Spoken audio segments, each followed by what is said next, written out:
আসসালামু আলাইকুম, নতুন একটি ভিডিওতে সবাইকে স্বাগত। তো আজকে আমরা প্রথমে ছক 1.27 দেখব, ঠিক আছে। তারপরে আমরা এটা যখন আমাদের বোঝা শেষ হয়ে যাবে তখন এই অনুযায়ী আমরা ছক 1.28 করব। তো এটা মূলত তোমরা এটা হচ্ছে তোমরা ক্লাস 7-এর প্রথম চ্যাপ্টারের সূচক, ঠিক আছে। সূচকের ভাগের নিয়মে গেলে পাবা। কি বললাম? সূচকের ভাগের নিয়ম। ভাগের নিয়ম 1 ও 2 আছে, তাই তোমরা জানো যে 1 এবং 2 আছে, তো এটা মূলত 2-এ পাবা, ঠিক আছে। এবং এটা হচ্ছে পেজ নাম্বার 18, বোর্ড বইয়ের পেজ 18-তে গেলে এই ম্যাথটা তোমরা পাবা। তো এখানে দেখতে পাচ্ছ এই ছকে বেশ কিছু ঘর আছে। তো আমরা দেখব যে কোন ঘরে কি বসাইতে হবে আমাদের। তো প্রথমে হচ্ছে গৃহীত সংখ্যা, মানে আমাদের একটি সংখ্যা নিতে হবে, দেখতে পাচ্ছ। এবং তারপর হচ্ছে আমাদের সেখানে হচ্ছে পরবর্তী ঘরে আমাদের ভাগ বসাইতে হবে, অর্থাৎ যে সংখ্যাটা আমাদের ভাগ করতে হবে। তারপর হচ্ছে আমরা এখানে ভাগ করার ধাপ আমরা লিখব, ঠিক আছে। আমরা কিভাবে ভাগ করব সেটার ধাপ আমরা এখানে লিখব। তারপরের ঘরে আমরা লিখব ভাগফল, তারপরে লিখব আমরা ভাগফল কাঠামো, তারপরে লিখব আমরা ভাগফল। ভাগফল কাঠামো কি আর ভাগ করার ধাপ কি? ভাগ করার ধাপ এবং ভাগফল কাঠামোর মধ্যে পার্থক্য হচ্ছে এখানে তোমার গুণাকার আকারে দেখানো হচ্ছে। ভাগফল যে কাঠামোটা সেটা গুণাকার আকারে, অর্থাৎ 10 গুণ 10 এই সূচকীয় আকারে না করে গুণাকার আকারে করা হয়েছে। আর ভাগ করার ধাপে এখানে দেখো সূচকীয় আকারে ভাগ করা হয়েছে, ঠিক আছে। তো সেটাকে আমরা কি করব? ভাগফল এখানে লিখব এবং ভাগফলের সূচকীয় এবং লব হর কাঠামোতে লিখব, অর্থাৎ যেটা হচ্ছে তোমার আমরা সরাসরি সূচকীয় আকারে করতে পারি সেটা সূচকীয় আকারে লিখব, অথবা লব ও হর কাঠামো হর কাঠামোতে লিখব। তো লব এবং হর কাঠামো কি? লব এবং হর কাঠামো হচ্ছে সাধারণত এই যে মাইনাস চিহ্ন, মাইনাস, অর্থাৎ তোমার সূচকের আগে যদি মাইনাস থাকে, যেমন এখানে যদি আমরা দেখাই যে 5-এর উপরে মনে করো 5 -3 আছে, ঠিক আছে। 5-এর উপরে কি -3 আছে, সেই ক্ষেত্রে আমরা কি করতে পারি? খেয়াল করো, সেক্ষেত্রে আমরা কি করতে পারি? আবার যদি তোমার যে দেখো যে মাইনাসের পর 5-এর উপরে -7 থাকে, সেক্ষেত্রে আমরা কি লিখতে পারি? এটা তো এইগুলো ক্ষেত্রে সাধারণত আমাদের কি জটিল হয়ে যায়, মাইনাস চিহ্নের কারণে আমাদের কিন্তু জটিল হয়ে যায়। তো এইগুলোকেই আমরা কি করব? ভাগফল, এই যে সূচকীয় এবং লব হওয়ার কাঠামোতে এগুলো আমাদের বসাইতে হবে, কেমন? তো আমরা দেখি প্রথমে কি বলতেছে। 10 স্কোয়ার বা 10-এর উপর সূচক 2 ভাগ 10-এর উপর সূচক 3, এটাকে আমাদের কি করতে হবে? ভাগ করার ধাপ। আমরা জানি যে দুটি সংখ্যার যদি ভিত্তি একই হয়, সেক্ষেত্রে আমরা প্রথম সংখ্যার সূচক থেকে দ্বিতীয় সংখ্যার সূচক কি করব? বাদ দিয়ে দিব, তাই তো।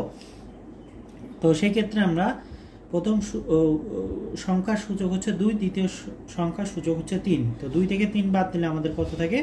1 থাকে, -1।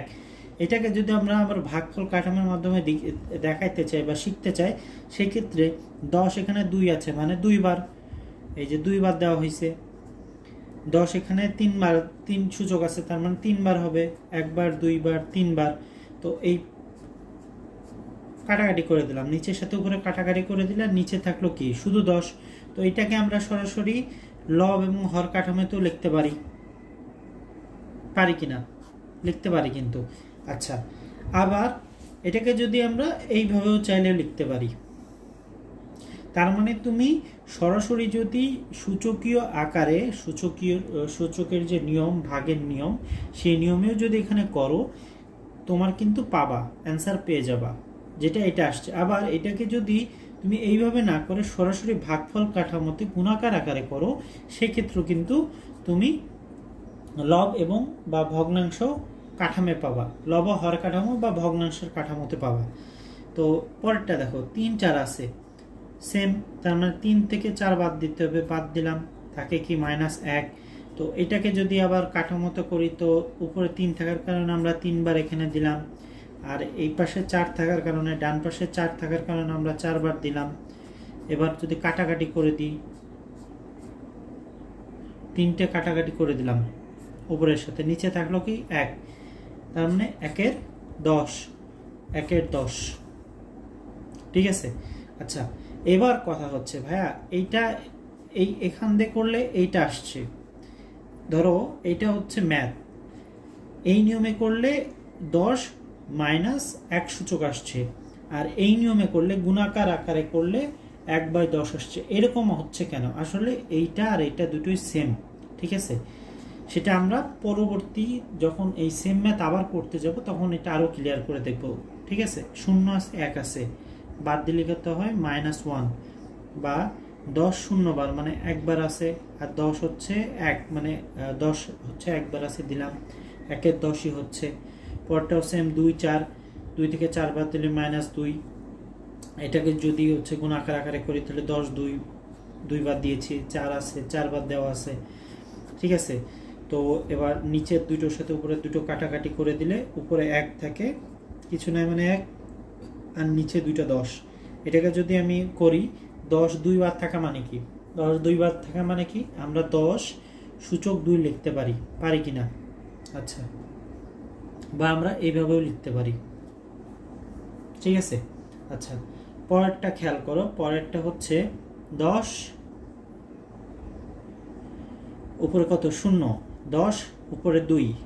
এটাকে আমরা কাটাকাটি মানে এটাকে যদি আমরা ভাগের নিয়মে ফেলি তাহলে -2 হচ্ছে।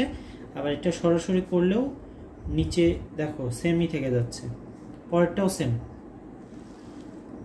পরেরটাও কি, পরেরটাও কিন্তু সেম, অলমোস্ট সেম। কারণ কি দেখো, 10 উপরে 1, 10-এর উপরে 1, 10-এর উপরে সূচক 4, ভাগ করলে 1 থেকে 4 বাদ দিলে থাকে হচ্ছে 3। আর এটাকে যদি গুণাকার করি, 10 হচ্ছে একবার আছে, 10 এখানে 4 থাকার কারণে আমরা 4 বাদ দিলাম, কাটাকাটি করলে একটা একটা বাদ হয়ে যায়, থাকে কয়টা 3টা। তো 3টা বসাইলাম এখানে, উপরে কিছু নাই মানে 1, আর এই 10 হচ্ছে 3 বার থাকার কারণে সেটাকে আমরা 10 কি দিতে পারি, সূচক 3 আর উপরে 1 এভাবে দিতে পারি। ঠিক আছে, তো এই হচ্ছে আমাদের 1.27। এবার আমরা এইখান থেকে যেটা শিখলাম সেটা আমরা 1.28 সেটা আমরা ব্যবহার করব। কেমন? 1.28। তো 1.28 এটা অনেকটা সোজা, এটা তোমরা পেজ 19-এ পেয়ে যাবে। কেমন? আর এটা হচ্ছে তোমার এখানে আমাদের একটা কি করতে হবে, দেখো এখানে আমাদের একটা গৃহীত সংখ্যা নিতে হবে। কেমন? গৃহীত সংখ্যা নিতে হবে এখানে, সেম আগের মতোই। নেওয়ার পর আমাদের কি করতে হবে, ভাগ করতে হবে, ভাগ করার ধাপ লিখতে হবে, ভাগফল লিখতে হবে, ভাগফলের কাঠামো লিখতে হবে।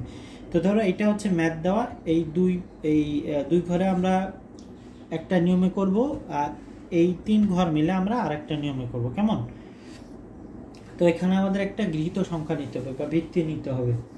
তো কি ভিত্তি নেওয়া যায়? ঠিক আছে, ধরো আমরা বোঝার সুবিধার্থে 2 নিলাম। এখানে কত নিলাম? গৃহীত সংখ্যা আমরা 2 নিলাম, নিতে পারি। কিন্তু এখানে বলতেছে দেখো, যাদের রোল জোড় হবে তারা নিবে 6, যাদের রোল বিজোড় হবে তারা নিবে 5। এখানে কিন্তু আমাদের বলে নিছে, তো আমাদের ইচ্ছা মতো এখানে নেওয়ার কোনো সুযোগ নেই। এখানে যাদের রোল হবে বিজোড়, মনে করো তোমার রোল বিজোড়, তো সেক্ষেত্রে 5 দিলা, 5 ধরে করতে হবে, তার মানে আমাদের প্রতিবারই 5 বসাবো, তাই তো? এই যে 5 বসালাম প্রতিটা ঘরেই। এবার এটা আমরা একে একে করব। কি বললাম, এই প্রথম দুটো ঘর হচ্ছে একটা নিয়মে, আর এই 3টা ঘর হচ্ছে আর একটা নিয়ম। তাহলে এখানে আমাদের দুটো নিয়মে করব। তো প্রথম নিয়মটা কি? প্রথম নিয়মটা হচ্ছে সূচকের ভাগফলের যে নিয়মটা, হ্যাঁ, সেটা হচ্ছে খুবই সিম্পল। আমরা এই 5, যেহেতু 2 জায়গায় 5 আছে তাই আমরা 5 বসালাম, আর প্রথমে হচ্ছে 2 থেকে আমরা 3 বাদ দিব। ভাগফল কত হচ্ছে? ভাগফল হচ্ছে 5 - 1। এটা হচ্ছে প্রথম নিয়ম। আচ্ছা, এবার দ্বিতীয় নিয়মটা কি? দ্বিতীয় নিয়মটা খুবই সিম্পল। দ্বিতীয় নিয়মটা হচ্ছে 5 কতবার আছে? 2 বার আছে, তো আমরা 5 × 5 লিখলাম। 5 কতবার আছে? 3 বার আছে। 5 গুণ লিখলাম, কাটাকাটি করলে 1 5 থাকে, বা আমরা সেটাকে 1 5 লিখে দিতে পারি। আচ্ছা, তো এইটার এইটা সেম। কি বললাম, যেহেতু এটা প্রথম নিয়ম আমরা এটা বের করলাম, দ্বিতীয় নিয়মও এটা বের করলাম, তার মানে এইটার এটা সেম। কেন সেম হবে? সাধারণত যখন মাইনাস থাকে, মাইনাসটা উঠে যে উপরে যায় 1 আর নিচে হচ্ছে সাধারণত 1 বসে যায়। যেমন আমরা যদি এখানে সংক্ষেপে বুঝাই, ঠিক আছে, ধরো এই ঘরে আমি সংক্ষেপে তোমাদের বোঝানোর জন্য লিখতেছি। ধরো 5-এর উপরে -1, 5-এর উপরে -2, 5-এর উপরে -3, 5-এর উপরে -4 আছে। সেই ক্ষেত্রে আমরা কি করব? তো এটার ক্ষেত্রে আমরা কি লিখতে পারি? এই যে মাইনাসের কারণে উঠে যাবে, এই যে মাইনাসের কি কারণে কি হবে? মাইনাসের কারণে এই হচ্ছে উঠে যাবে তোমার, এই মাইনাসটা উঠে যে উপরে চলে যাবে 1, ঠিক আছে। এবার এটা যদি আমরা করি কি হবে? মাইনাসটা উঠে যাবে, 5 থাকবে, 2 হচ্ছে 5-এর উপরে আসবে আর উপরে যাবে 1। এটার ক্ষেত্রে কি হবে? এটার ক্ষেত্রেও সেম, 5 আসবে নিচে, সূচক হবে 3। কত হবে? সূচক হবে 3, আর উপরে 1 বসে যাবে। এটার ক্ষেত্রে কি হবে? এটার ক্ষেত্রেও সেম, 5 বসবে, উপরে হচ্ছে এই 5, উপরে হচ্ছে 4 হবে, আর মানে 5-এর সূচক 4 হবে, আর উপরে আমরা দেব 1। এইভাবে হবে, ঠিক আছে। তো যতগুলাই যাবে এই সূচকটা হচ্ছে সংখ্যার উপরে বসে যায়, আর উপরে হচ্ছে 1 বসে। এটা হচ্ছে নিয়ম আমাদের। তো খেয়াল করো, পরবর্তী দ্বিতীয় নাম্বার যেটা আছে 5 3 5 1। তো এটাকে যদি আমরা বসাই তাহলে 5 3 - 1 দিলাম, তো আমাদের কি হবে? 5 2 হচ্ছে, 5 কত হচ্ছে এখানে আমাদের? 5 2, তাই তো?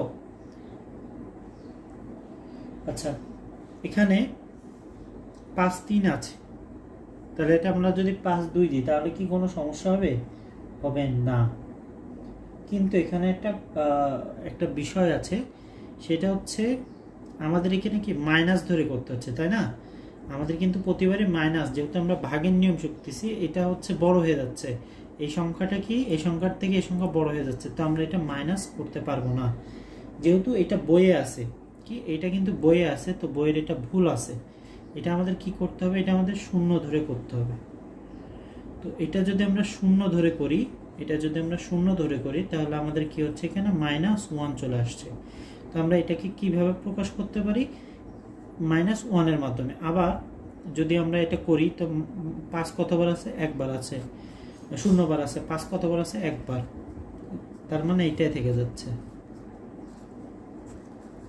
ঠিক আছে। পরেরটা দেখো, 5 দিলাম, 2 থেকে 4 বাদ যাবে, তাহলে 5-এর উপরে -2 থাকবে। এটাকে যদি ভাগফল কাঠামো করি, 5 কত আছে? 2 বার, 5 গুণ 5, 5 আছে এখানে 4 বার দিলাম, কাটাকাটি করলে দেখে উপরে 1 নিচে 5 গুণ 5 থাকে, 5 কতবার আছে? 2 বার, তার মানে আমরা 1 5 স্কয়ার লিখতে পারি। পরেরটাও সেম, দেখো 5 0 থেকে -2 বাদ যাবে। আচ্ছা, তো এটা করলে কি হয়? 5 -2, 5 কত আছে? 0 বার, মানে 1 বার, আর এখানে 5 কতবার আছে? 2, মানে 5 গুণ 5। তো আমরা এটাকে ভাগফল কত লিখতে পারি? ভাগফল আমরা সেই এইটা লিখবো 1 5 গুণ 5। এবার 5 গুণ 5 মানে কি? 5 স্কয়ার আমরা লিখতেই পারি, 5-এর উপরে স্কয়ার দিতে পারি। এখানে দেখো 5 1 - 4 লিখলাম, কত? 5 3, তাই তো? এবার এটাকে আমরা কিভাবে লিখতে পারি? 5 হচ্ছে এখানে 1 আছে, তার মানে 1 বার লিখলাম, 4 বার থাকার কারণে আমরা 4 বার লিখলাম, 1 1 কাটা গেল, তাহলে উপরে 1 নিচে কয়বার? 5 হবে? 3 বার, ঠিক আছে, 3 বার লিখলাম। এবার এখানে 1 দিলাম, 5 3 বার থাকার কারণে আমরা 5 দিলাম, আর উপরে সূচক দিলাম 3, ঠিক আছে। তো এই পর্যন্ত বুঝতে পারছো। আর এইটা যদি মনে রাখো, হ্যাঁ, এইটা যদি মনে রাখতে পারো, তাহলে তোমার তোমার সূচকের আগে মাইনাস হাজার হাজার থাকলে তোমার সমস্যা হবে না। যেমন তোমাকে যদি এখানে বলা হয়, মনে করো 2 মাইনাস 20, 2 এর উপরে কত, মাইনাস 20 হচ্ছে সূচক। এটাকে যদি তুমি ভাগফল মানে হচ্ছে হর বা লব হর কাঠামো করো বা ভগ্নাংশ করো, তাহলে নিচে দিবা কত, 2 দিলা, মাইনাস উঠে যে কত হবে, 2 এর উপরে কত আসবে, 20, আর উপরে আসবে 1। ক্লিয়ার? 2 এর উপরে 20 আসবে, এই 20টা হচ্ছে এই 2 এর উপরে চলে আসে এবং উপরে হয়ে যায় 1। মাইনাসের কারণে আমরা এখানে মাঝখানে একটা ভগ্নাংশ আসলো আর উপরে 1 চলে গেল।